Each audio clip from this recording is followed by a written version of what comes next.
రాగి తోపని మీరెప్పుడైనా తిన్నారా? ఆరోగ్యానికి చాలా మంచిది. దీనివల్ల బోన్ డెన్సిటీ పెరుగుతుంది, కాల్షియం పెరుగుతుంది. అలానే నడుము నొప్పితో బాధపడుతున్నప్పుడు కొద్ది రోజులు ఈ తోపని రెగ్యులర్‌గా తింటే నడుము నొప్పి కూడా తగ్గుతుంది. మా అమ్మ అయితే చెప్తూ ఉంటుంది, మేము పుట్టేటప్పుడు అమ్మమ్మ రోజు వాళ్ళకి ఈ తోప చేసి పెట్టేవారంట.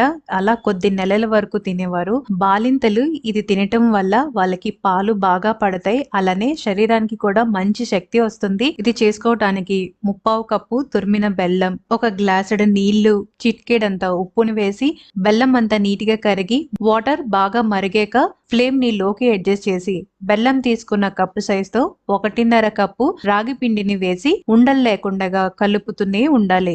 ఇలా నీటిగా మొత్తం కలిపిన తర్వాత ఇందులో 1 టేబుల్ స్పూన్ కాచి చల్లార్చిన నువ్వుల నూనె వేస్తున్నాను. మీరు నెయ్యిని కూడా వాడొచ్చు. ఇలా ఉండలా ఫామ్ అయ్యాక స్టవ్ ని ఆపేయండి. దీన్ని వేడిగా ఉన్నప్పుడే తినేయండి.